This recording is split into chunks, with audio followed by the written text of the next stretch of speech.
अध्याय 3 अपवाह तंत्र। इसके सही विकल्प देखते हैं। पहला सही विकल्प है विश्व की सबसे बड़ी अपवाह द्रोणी है, तो विश्व की सबसे बड़ी अपवाह द्रोणी है अमेजन नदी। दूसरा है किस स्थान पर भागीरथी और अलकनंदा का संगम है, तो देवप्रयाग पर। ठीक है, देवप्रयाग।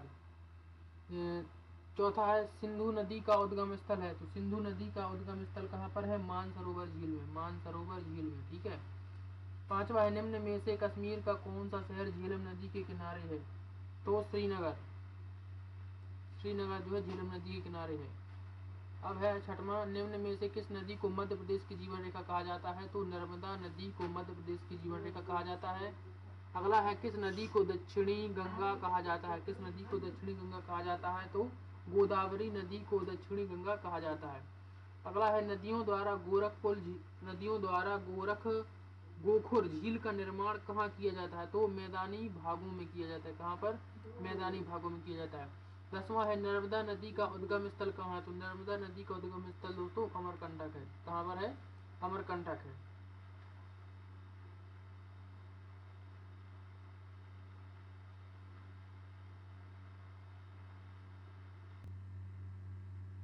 दसवां है नर्मदा नदी का उद्गम स्थल कहाँ है, तो ये अमरकंटक है। ठीक है। अब देखते हैं रिक्त स्थान। पहला है डॉट डॉट नदी गंगा नदी की सबसे बड़ी सहायक नदी है, तो यमुना गंगा की सबसे बड़ी सहायक नदी है। दूसरा है सुंदरवन विश्व का सबसे बड़ा डेल्टा क्षेत्र है। तीसरा है सिंधु नदी डॉट डॉट सागर में जाकर मिलती है, तो अरब सागर में जाकर मिलती है। चौथा है भारत में सबसे बड़ी अपवाह द्रोणी नदी है, तो गंगा भारत की सबसे बड़ी अपवाह द्रोणी नदी है। पांचवा है प्रायद्वीपीय भारत के अधिकांश अपवाह तंत्र की प्रवाह दिशा क्या है, पूर्व की ओर है, पूर्व की ओर। ठीक है। छठवां है गंगा नदी का उद्गम स्थल डॉट डॉट हिमानद से माना जाता है, गंगोत्री से। अगला है ब्रह्मपुत्र नदी को तिब्बत में यारलुंग तसांगपो के नाम से जाना जाता है। आठवां है कृष्णा नदी का उद्गम पश्चिम घाट में महाबलेश्वर से है। नौवां है अमरावती हेमावती डॉट डॉट नदी की सहायक नदियां कावेरी की। 10वां है अंतरदेशीय अपवाह डॉट डॉट क्षेत्र में पाया जाता है, तो कहाँ पर, शुष्क क्षेत्रों में पाया जाता है। ठीक है। अब दोस्तों सत्य सत्य देखते हैं। तो पहला है प्रायद्वीपीय भारत की अधिकांश बड़ी नदियों का उद्गम क्षेत्र पश्चिमी घाट है, तो ये सत्य हो जाएगा। दूसरा क्या कह रहा है, किसी नदी तथा उसकी सहायक नदियों को नदी तंत्र कहा जाता है, तो ये भी सत्य हो जाएगा। तीसरा है भागीरथी व अलकनंदा की धाराएं मिलकर गंगा नदी का निर्माण करती हैं, तो ये भी सत्य हो जाएगा। चौथा है देवप्रयाग के निकट गंगा पर्वतीय क्षेत्र को छोड़कर मैदानी भागों में प्रवेश करती है, तो ये भी सत्य हो जाएगा। पांचवा है यमुना नदी का उद्गम यमुनोत्री हिमनदी से होता है, ये भी सत्य हो जाएगा। अगला है सुंदरवन राष्ट्रीय पार्क रॉयल बंगाल टाइगर के प्राकृतिक निवास के रूप में प्रसिद्ध है, तो ये भी सत्य हो जाएगा दोस्तों। अगला है ब्रह्मपुत्र नदी को बांग्लादेश में जमुना के नाम से जाना जाता है, तो ये भी सत्य हो जाएगा। आठवां है नर्मदा और ताप्ती नदियां एक दूसरे के समानांतर भ्रंश घाटी में प्रवाहित होती हैं, तो ये भी सत्य हो जाएगा। अगला है वूलर झील का निर्माण भूगर्भीय क्रियाओं के परिणाम स्वरूप हुआ है, तो ये भी सत्य हो जाएगा। अगला है गुरु गोविंद सागर नर्मदा नदी पर बनाया गया, तो ये असत्य हो जाएगा दोस्तों, ये गलत है। अब चौथा है सही जोड़ी बनाइए। तो गंगा गंगा का हो जाएगा दूसरा गंगोत्री। ठीक है। दूसरा है ताप्ती, ताप्ती का हो जाएगा सतपुड़ा श्रृंखला। तीसरा है गोदावरी, तो गोदावरी का हो जाएगा दोस्तों पश्चिमी घाट। गोदावरी का क्या हो जाएगा, पश्चिमी घाट, पश्चिमी घाट हो जाएगा इसका। चौथा है सिंधु, तो सिंधु का हो जाएगा दोस्तों मानसरोवर। क्या हो जाएगा, मानसरोवर, इसका हो जाएगा मानसरोवर। ठीक है। पांचवा है कृष्णा, तो कृष्णा का हो जाएगा महाबलेश्वर। क्या हो जाएगा, महाबलेश्वर। ठीक है। अब है पांचवा प्रश्न, एक वाक्य या एक शब्द में उत्तर लिखिए। ठीक है, एक वाक्य एक शब्द में उत्तर।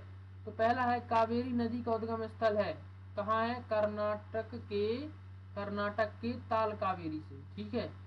दूसरा है नागार्जुन सागर नदी परियोजना किस नदी पर है, तो कृष्णा नदी पर है। तीसरा है ताप्ती नदी का उद्गम मध्य प्रदेश के किस जिले से है, तो बैतूल जिले से है।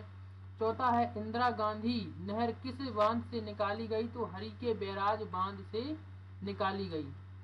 पांचवा है प्रायद्वीपीय भारत की सबसे लंबी नदी कौन सी है, तो वो है गोदावरी।